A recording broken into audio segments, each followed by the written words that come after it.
explicar, cómo describir un amor tan profundo, es imposible de medir. Conoces nuestros miedos y nuestras esperanzas, pero hay que escuchar al corazón para oír las alabanzas. Dios les bendiga, queridos hermanos. Le agradecemos a nuestro Padre por la hermosa oportunidad que Él nos da de poder adorar a nuestro Dios, quien vive y reina por los siglos de los siglos, pero también para escuchar su poderosa palabra. Les invito a que abramos nuestras Biblias en Efesios capítulo 1, y en esta tarde vamos a considerar los versículos del 15 al versículo 23. Efesios capítulo 1, versículo del 15 al 23. Y la palabra de Dios dice: por esta causa también yo, habiendo oído de vuestra fe en el Señor Jesús y vuestro amor para con todos los santos, no ceso de dar gracias por vosotros, haciendo memoria de vosotros en mis oraciones, para que el Dios de nuestro Señor Jesucristo, el Padre de gloria, os dé espíritu de sabiduría y de revelación en el conocimiento de Él, alumbrando los ojos de vuestro entendimiento, para que sepáis cuál es la esperanza a que Él os ha llamado, y cuál es la riqueza de la gloria de su herencia en los santos, y cuál la supereminente grandeza de su poder para con nosotros los que creemos, según la operación del poder de su fuerza, la cual operó en Cristo, resucitándole de los muertos y sentándole a su diestra en los lugares celestiales, sobre todo principado y autoridad y poder y señorío, y sobre todo nombre que se nombra, no solo en este siglo, sino también en el venidero.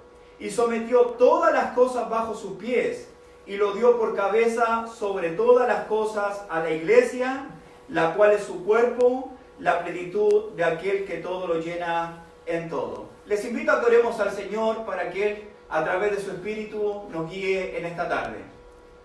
Bendito Dios y Padre Celestial, gracias te damos porque podemos escuchar y estudiar tu palabra.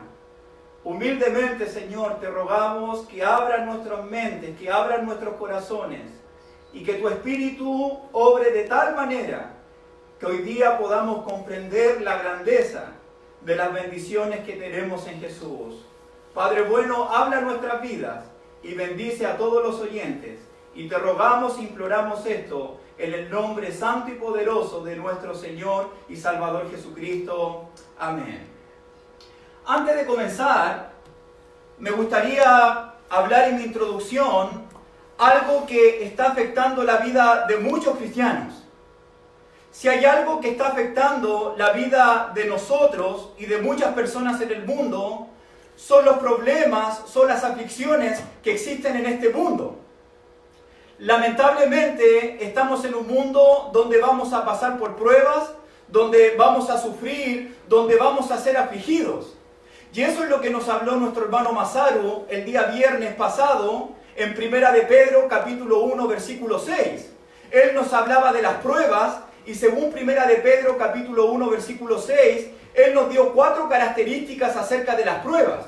Las pruebas son por un poco de tiempo en relación a la eternidad. Las pruebas nos afligen.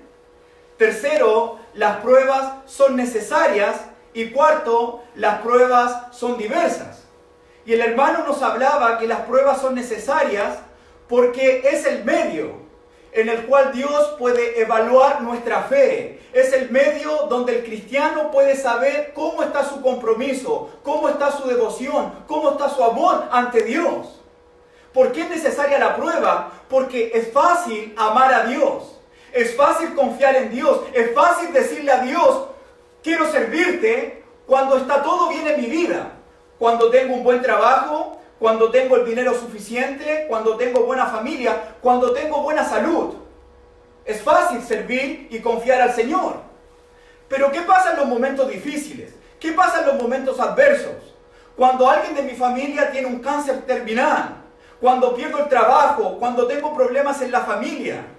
Es en ese momento donde Dios puede ver y nosotros poder evaluarnos cómo está realmente nuestro compromiso ante Dios. Es ahí donde Dios puede saber si lo amo o no lo amo, si confío o no confío, si dependo o no dependo de Él.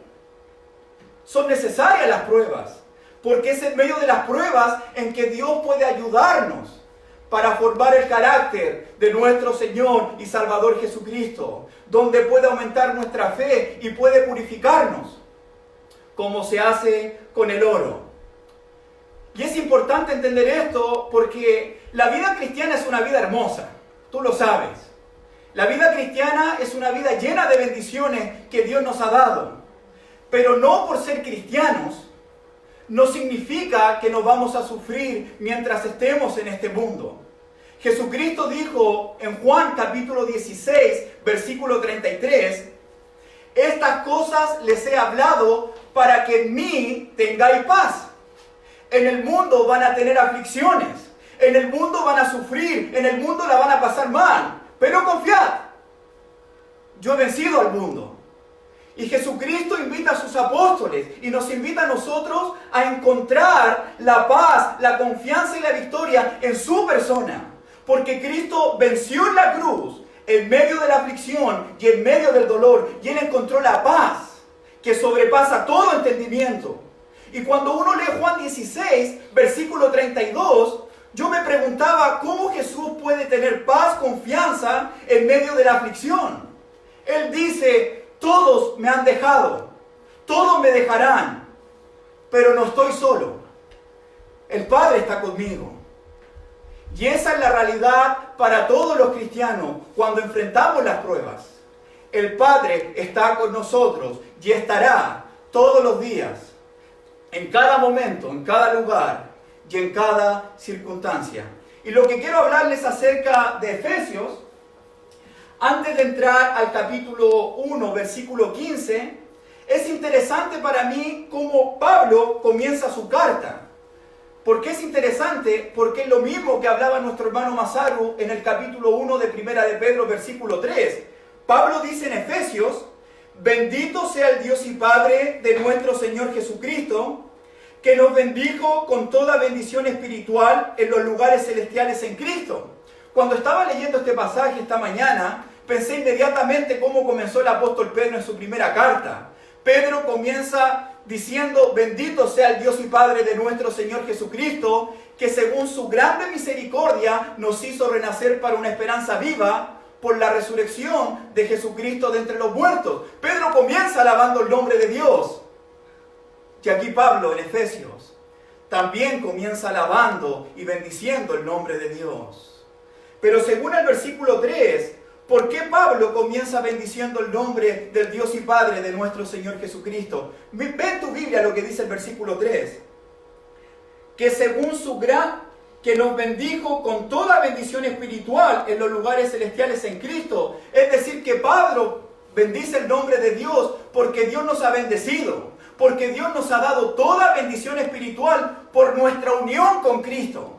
Y si tú lees del versículo 3 al versículo 14, puedes anotar en tu cuaderno todas estas bendiciones. Versículo 4, Dios nos escogió. Versículo 5, Dios nos predestinó para ser adoptados hijos suyos. Versículo 7, Él nos redimió. Versículo 7, Él nos perdonó. Versículo 8 y 9, Él nos dio a conocer el ministerio de su voluntad. Versículo 11, Él mismo nos dio la herencia. Versículo 13, por medio de la creencia al Evangelio, Él nos salvó, nos dio el Espíritu Santo, que es la arra de nuestra herencia.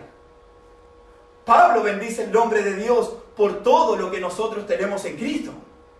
Y uno tiene que preguntarse, y tú debes preguntarte en tu hogar, si eres cristiano, ¿por qué Dios quiso salvarme? ¿Por qué Dios quiso predestinarme, escogerme, darme su Espíritu Santo? Si tú lees el versículo 6, versículo 12 y versículo 14, este es el patrón que Pablo da en este tremendo pasaje. Dice el versículo 6, para la alabanza de la gloria de su gracia, con la cual nos hizo acepto en el amado. Versículo 12, a fin de que seamos para alabanza de su gloria. Y versículo 14, que en la arra de nuestra herencia hasta la redención de la posesión adquirida para alabanza de su gloria. Es decir, que todo lo que Dios hace, todo lo que el Señor nos ha dado, es para que lo alabemos a Él. Es para la alabanza de la gloria de su gracia. Dios nos ha creado, Dios nos puso en su iglesia para alabarlo a Él.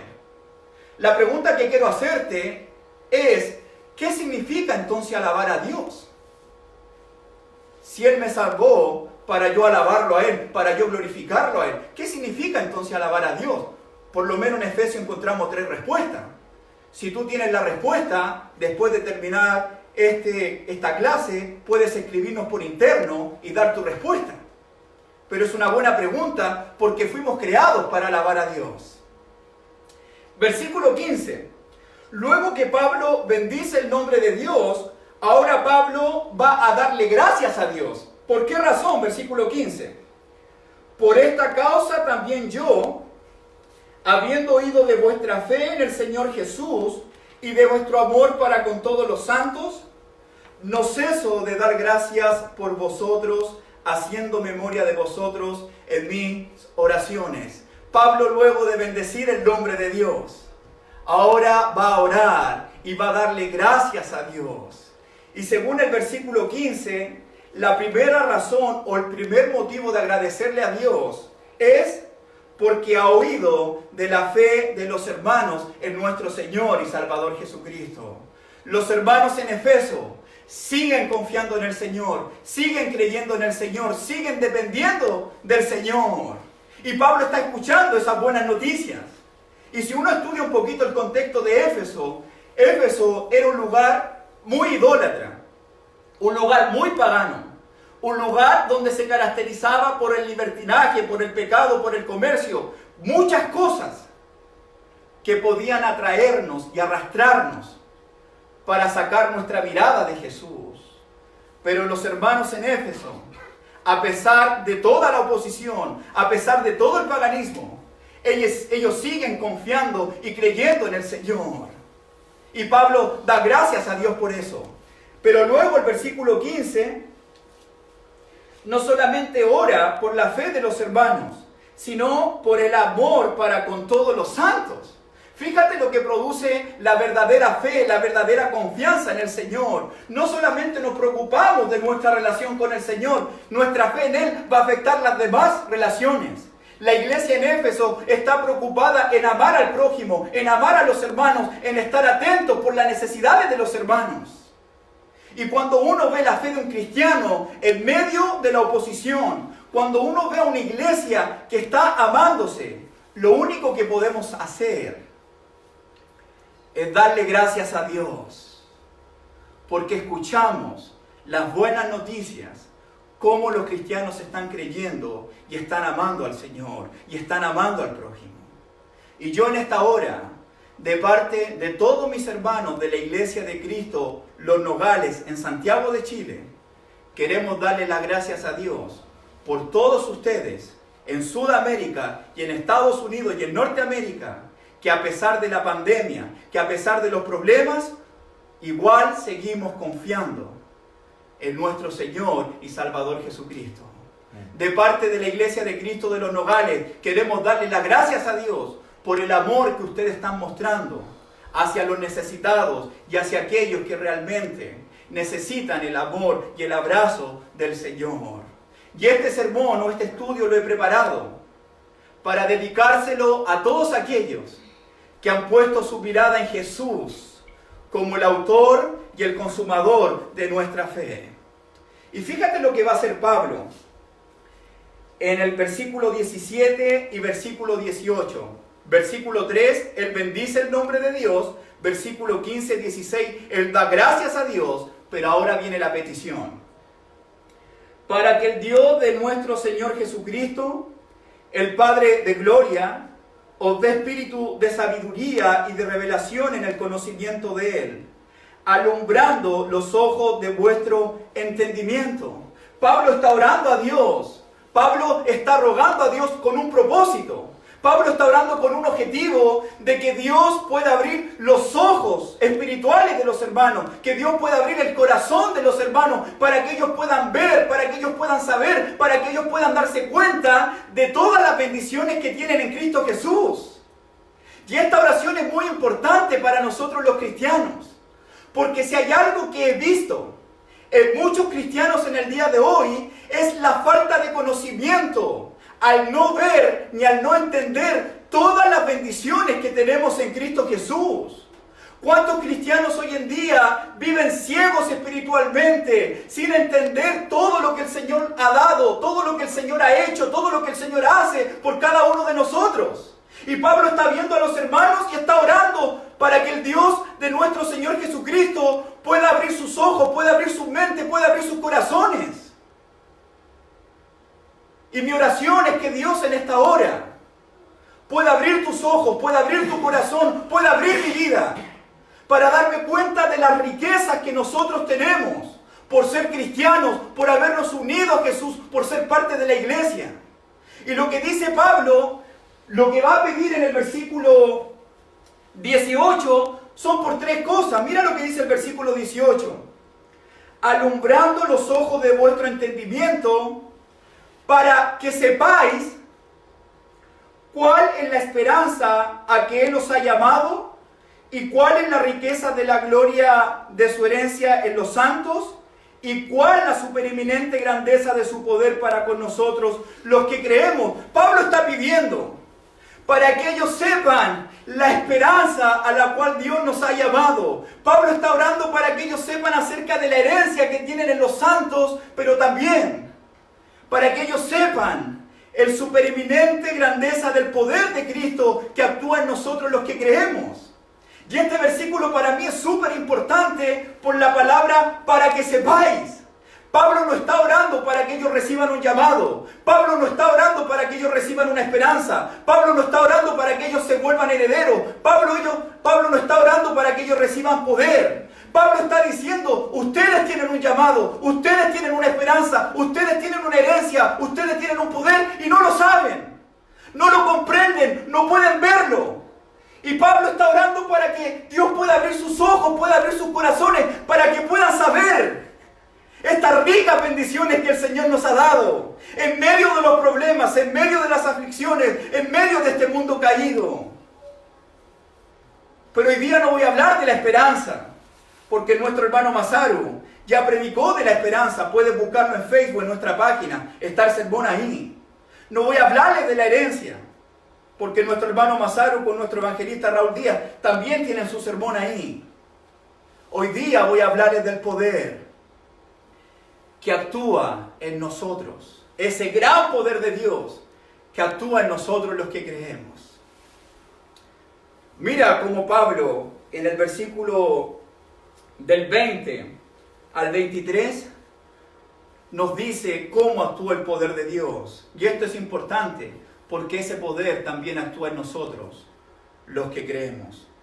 Primeramente, según el versículo 20, la cual operó en Cristo, resucitándole de los muertos. Pablo ahora va a poner en la mente de los hermanos este gran poder que actuó en Cristo cuando Él resucitó. Nuestro Señor Jesucristo venció la muerte física y venció la muerte espiritual. Y ese es el poder que actúa en nosotros los que creemos. Jesucristo, cuando murió, vamos a hablar de la muerte física. Para Pablo, la muerte de Cristo es la muerte de las muertes.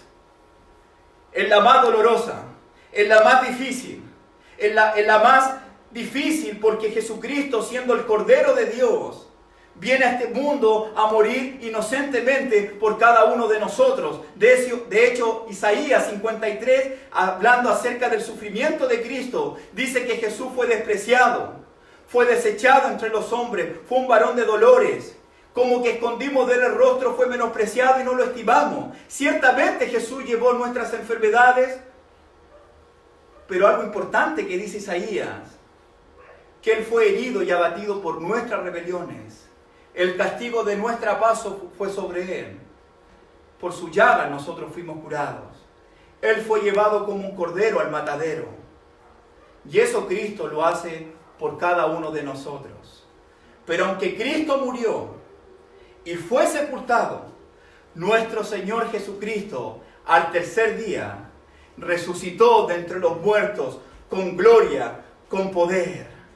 Y ese es el poder que actúa en nosotros los que creemos. Este gran poder de Cristo que lo resucitó de entre los muertos. ¿Y por qué esto es importante? Porque si hay algo que ha afectado la vida de muchos cristianos, es enfrentar la muerte. El cristiano y la gente de este mundo evita hablar de la muerte, evita conversar de la muerte, evita enfrentar la muerte, porque la muerte ha sido soberbia en victoria. La palabra muerte significa separación.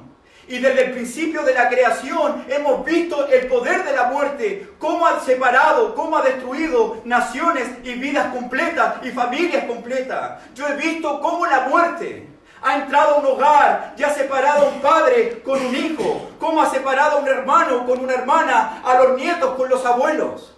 Y muchos cristianos hoy en día, a causa de la pandemia, le tienen miedo a la muerte, le tienen miedo a las enfermedades. La primera razón, porque no queremos separarnos de la gente que amamos. Pero la segunda razón es porque no queremos enfrentarlo a lo desconocido, el no saber qué viene después de la muerte. Pero si creemos de que Cristo murió y resucitó, ese mismo poder va a actuar por nosotros, aquellos que creemos. Y este poder de la muerte va a darnos también la victoria a cada uno de los cristianos. Este poder de la muerte nos va a ayudar para que en el último día, aunque partamos de este mundo, vamos a resucitar juntamente con Cristo. Es decir, que el poder de la muerte se ha transformado para nosotros. Pasar por la muerte se ha transformado para nosotros. Ese camino venenoso se ha transformado para el cristiano en un camino de bendición. Pasar por la muerte es un camino de bendición porque nos lleva para el cielo. Nos lleva para estar con nuestro Rey, para estar con Dios cara a cara.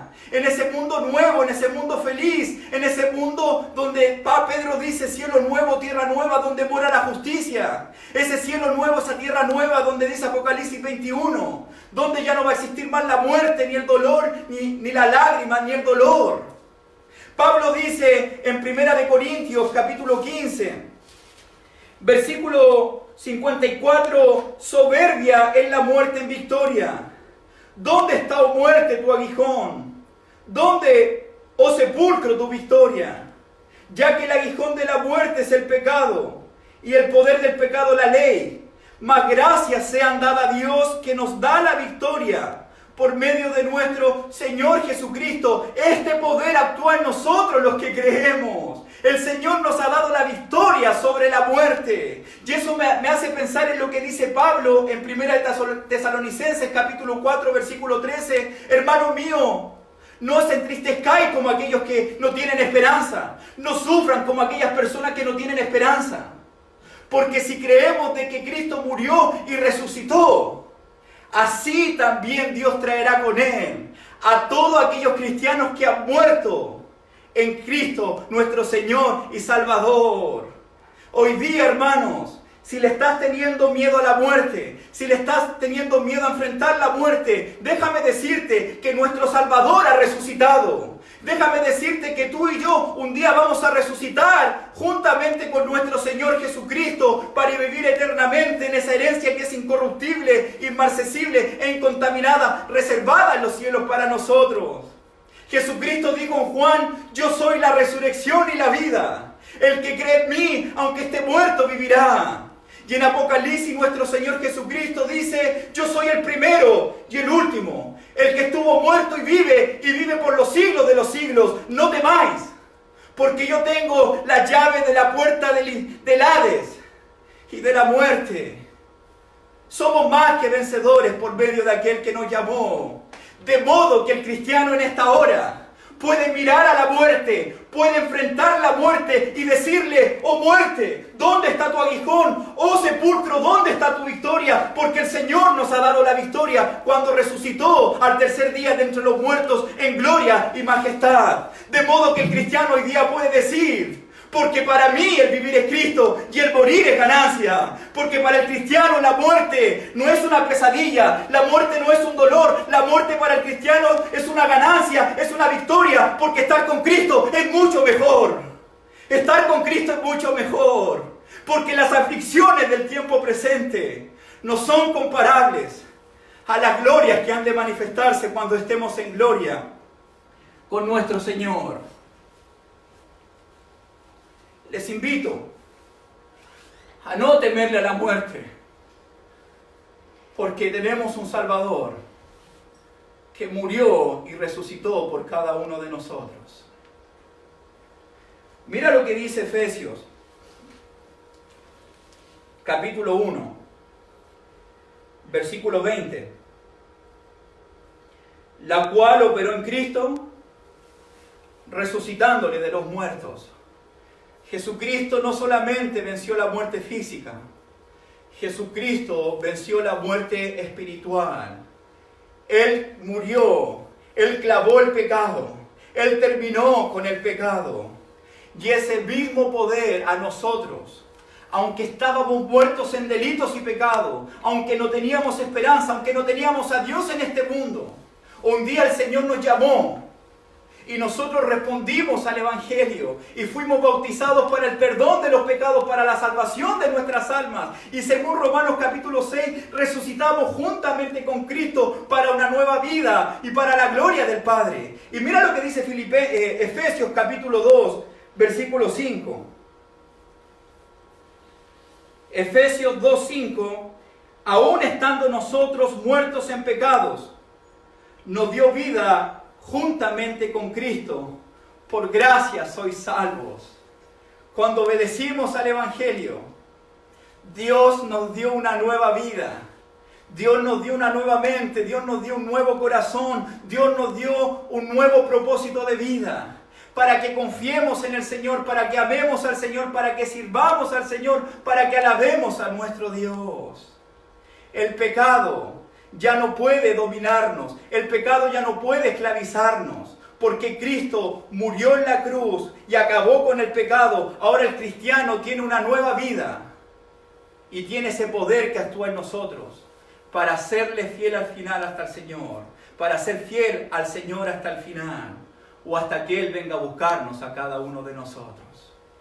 Una pregunta que podemos hacernos: ¿qué significa entonces de que Cristo haya resucitado? ¿Sabes lo que significa? Significa que tu Salvador y que mi Salvador vive. Nuestro Salvador está con nosotros. Jesús ya no está en la cruz muriendo por nuestros pecados. Él está con nosotros y Él nos ha dicho: y estaré con vosotros todos los días hasta el fin de este mundo. Jesús está contigo, su poder está contigo y conmigo, pero este poder actúa en aquellos que realmente creemos y confiamos en este poder. 2. Vamos a Efesios capítulo 1, versículo 20. La cual operó en Cristo, resucitándole de los muertos y sentándole a su diestra en los lugares celestiales. Jesucristo muere en la cruz. Jesucristo es sepultado. Pero la muerte no lo pudo retener. El sepulcro no lo pudo detener. Satanás no lo pudo detener. El Hades no pudo retenerlo. Jesucristo resucitó. Y estuvo, según Hechos capítulo 1, 40 días con sus apóstoles. Luego ascendió al cielo. Y en estos momentos el Señor, según Romanos capítulo 8, está a la diestra de Dios Padre intercediendo por nosotros. En estos momentos el Señor, según Hebreos capítulo 1, está sentado en la majestad de las alturas. Y Él está en el trono. Y Él está intercediendo y rogando por nosotros en el trono. Y ese mismo poder que llevó a Jesús de la muerte por la tumba hasta ascenderlo y ponerlo a la diestra de Dios Padre, ese poder también actúa con nosotros cuando nos entregamos al Señor, cuando fuimos bautizados. Mira lo que dice el capítulo 2, versículo 6 de Efesios. Dice: y juntamente con Él nos resucitó y asimismo nos hizo sentar en los lugares celestiales con Cristo Jesús. ¿Cuál es tu posición espiritual en estos momentos? ¿Cuál es mi posición espiritual en estos momentos? No solamente hemos resucitado espiritualmente, también nuestra posición es que estamos sentados juntamente con Cristo. ¿Y saben lo que eso significa? Que ahora el cristiano, aunque estaba muerto en delitos y pecados, aunque estaba perdido en este mundo, aunque no tenía a Dios en este mundo, aunque no tenía esperanza de este mundo, hoy día el cristiano, gracias al sacrificio de Cristo y su obediencia al Evangelio, hoy día tenemos una perfecta, íntima relación con nuestro Dios. Hoy día tenemos comunión con Él gracias a estar sentados juntamente con Cristo en la presencia de nuestro Dios. Por eso podemos cantar, aunque venga la muerte, aunque nos tiente Satán, aunque venga la prueba, estoy bien con mi Dios. Estamos bien con Dios. Vivimos bajo su gracia, vivimos bajo su amparo, vivimos bajo su amor. Porque Él nos hizo resucitar, pero también nos hizo sentar juntamente con Cristo en los lugares celestiales. ¿Qué significa que Cristo esté sentado a la diestra del Padre? ¿Qué significa que Jesucristo esté en el trono? Significa que nuestro Salvador reina, y reina para siempre y eternamente. Él es el Rey soberano, Él es el Rey de reyes, Él es el Señor de señores. Y lo que dice 2 Timoteo, si sufrimos juntamente con Él vamos a reinar. Reinaremos un día con el Señor. Pero este poder actúa en aquellos que realmente creen en este poder, en este grandioso poder que resucitó a Cristo y que lo sentó a la diestra del Padre en la majestad de las alturas. Volvamos a Efesios capítulo 1, versículo 21. Sobre todo principado y autoridad y poder y señorío y sobre todo nombre que se nombra, no solo en este siglo, sino también en el venidero. Cristo muere en la cruz, es sepultado, resucita. Y en Mateo 28, versículo 20, Él dice, todo poder, toda autoridad, toda potestad me es dada en el cielo y en la tierra. Jesucristo tiene toda autoridad, todo poder en el cielo y en la tierra. Filipenses capítulo 2, Pablo dice que Dios lo exaltó a Él hasta lo sumo. Y le dio un nombre que es sobre todo nombre, para que en el nombre de Jesús se doble toda rodilla de los que están en los cielos, en la tierra y debajo de la tierra. Y toda lengua confiese que Jesucristo es el Señor, para gloria de Dios Padre. Porque Él tiene un nombre que es sobre todo nombre. Jesucristo está sobre toda autoridad, sobre todo principado, sobre todo dominio, sobre todo nombre que se nombra, no solamente en este siglo, sino también en el venidero. Jesucristo es el Señor. Él es nuestro Rey. ¿Lo conoces? Él es nuestro Rey soberano, que tiene poder, que tiene majestad, que merece la honra, que merece la gloria. Y fíjate que el versículo 21 dice que sobre Él, sobre todo principado. Si tú lees Efesios capítulo 6, estos principados pueden referirse también a las huestes de Satán, al maligno, al diablo y su ejército y sus ángeles.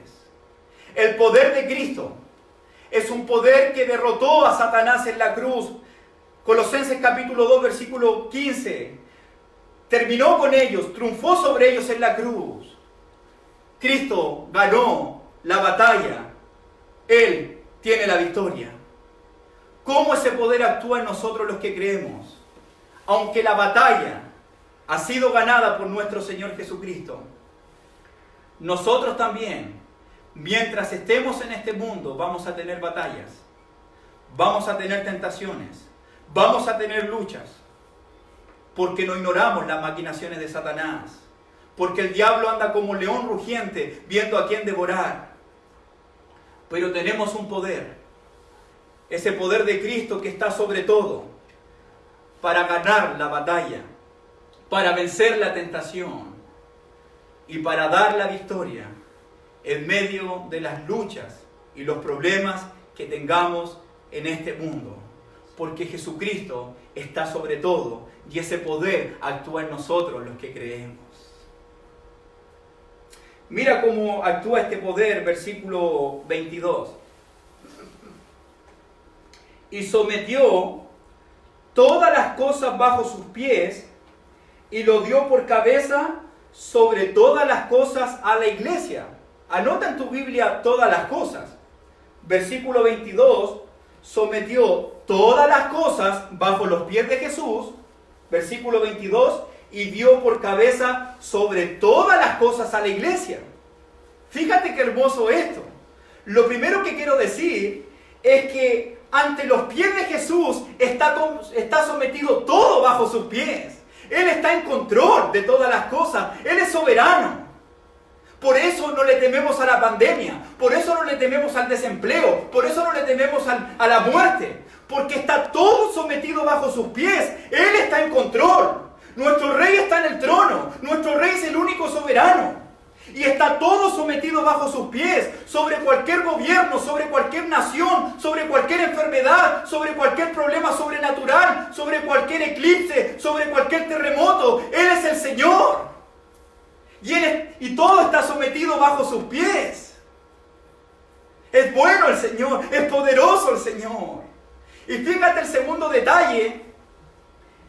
Dice versículo 22, y lo dio por cabeza sobre todas las cosas a la iglesia.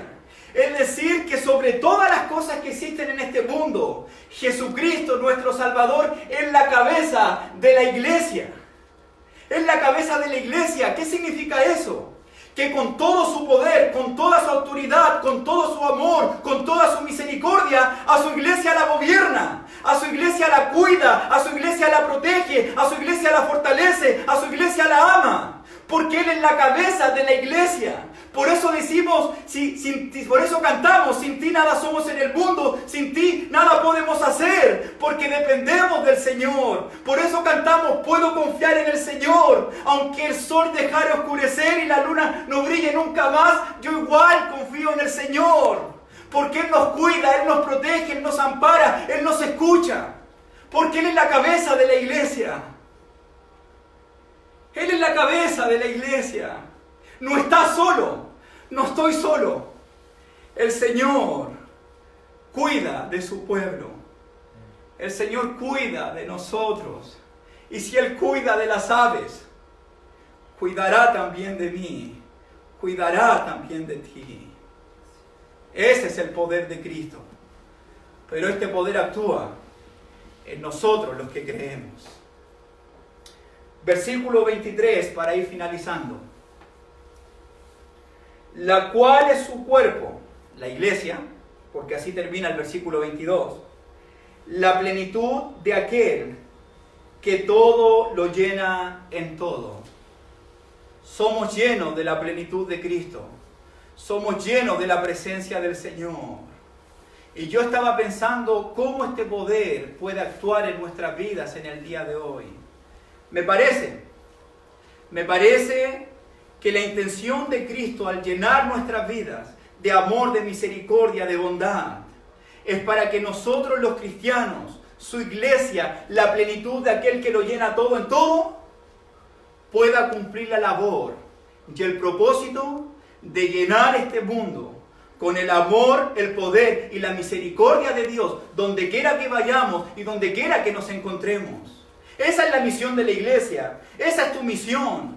En el lugar que me encuentre, en mi hogar, en mi matrimonio, con mis hijos, en el parque, en el trabajo, que la gente pueda saber que tenemos un redentor que vive, un redentor que nos está llamando para perdonarnos, para salvarnos, para darnos esperanza, de modo que podemos decir, ya no vivo yo, mas Cristo vive en mí, de modo que podamos decir, ser imitadores de mí como yo de Cristo.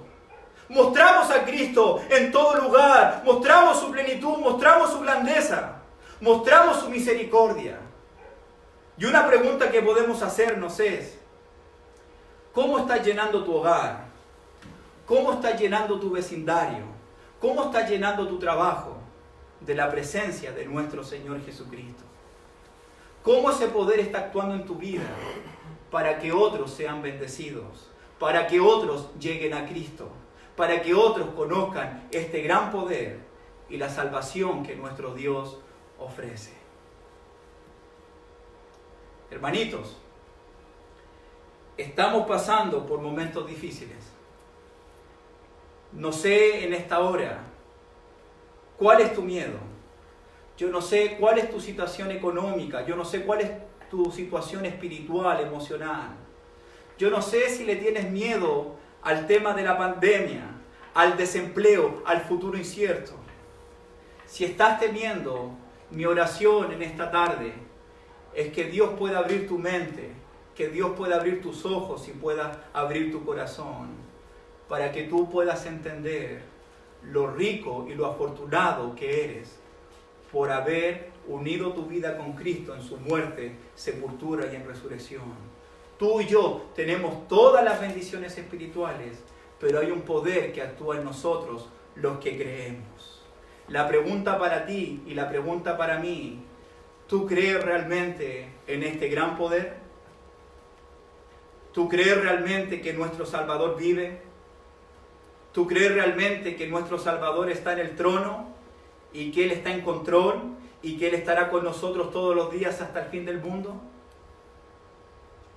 No es lo que tú puedes hacer, no es lo que yo puedo hacer, es lo que el poder de Dios puede hacer en nuestras vidas. Para ir terminando, lo que dice Segunda de Crónicas, capítulo 20, el rey Josafat está sufriendo, está con mucho miedo, porque un gran enemigo viene a atacarlo y viene a destruirlo a él y a toda una nación. Y lo que hace Josafat es humillarse en la presencia de Dios y buscó a Dios de todo corazón. Y lo que dice Josafat, que en él no hay fuerzas para combatir, para luchar frente a esta gran multitud. Josafat está temblando y él dice: no hay fuerza en mí, no hay poder en mí para luchar contra este gran enemigo que está llegando a nuestras vidas. Y él se humilló y buscó la presencia de Dios y buscó el rostro de Dios. ¿Y sabes cuál fue la respuesta de Dios a este rey que se humilló delante de su presencia? Dice Segunda de Crónicas, capítulo 20, versículo 15. La palabra de Jehová dice: no temáis ni os amedrentéis delante de esta gran multitud, porque no es vuestra la guerra, sino de Dios. Hermanitos, hoy quiero invitarles a que pensemos acerca de este gran poder de Dios. No sé cuál es tu batalla, no sé cuál es tu lucha, no sé cuál es tu prueba, pero esta prueba la podemos vencer, esta prueba la podemos enfrentar con la ayuda de nuestro Dios. No importa lo grande que sea, no importa lo fuerte que sea, no importa que la pandemia llegue a todo el universo. Hay alguien que está para luchar, cuidarnos y protegernos en esta vida. Y si partimos de esta vida, vamos a resucitar juntamente con Cristo, lo cual es muchísimo mejor, estar con Él en gloria y majestad. Mira lo que dice Efesios capítulo 3 para ir terminando. Mira cómo Pablo da esta gran doxología, terminando esta sección doctrinal del capítulo 1 al capítulo 3. Dice: y aquel que es poderoso para hacer todas las cosas mucho más abundantemente de lo que pedimos o entendemos, según el poder que actúa en nosotros. A Él sea la gloria en la iglesia, en Cristo Jesús, por todas las edades, por los siglos de los siglos. Amén. Nuestro Dios puede hacer mucho más de lo que tú estás pensando, de lo que yo estoy imaginando. Dios puede hacer mucho más en tu país y en mi país. Dios puede hacer mucho más en tu matrimonio y en mi matrimonio. Dios puede hacer mucho más en nuestra congregación. Dios puede hacer mucho más en nuestra vida y en nuestra familia. Según el versículo 20, según el poder que actúa en nosotros. Y si Dios puede hacer mucho más para bendecirnos, para fortalecernos, para prosperarnos y para llevarnos a la redención eterna, que es estar con Él eternamente y para siempre. Lo único que podemos hacer es lo que hace Pablo en Efesios capítulo 1, versículo 3, y lo que hace en el capítulo 3, versículo 21. A Él sea la gloria, a Él sea la honra. Bendito sea el Dios y Padre de nuestro Señor Jesucristo, que nos bendijo con toda bendición espiritual. Sigamos alabando al Señor, sigamos glorificando al Señor y no temamos, porque el Señor está con nosotros. Que nuestro Dios les bendiga. Seguimos orando y seguimos fortaleciéndonos en el poder del Señor y en todo lo que Él hace en nuestras vidas. Que Dios les bendiga. Sé que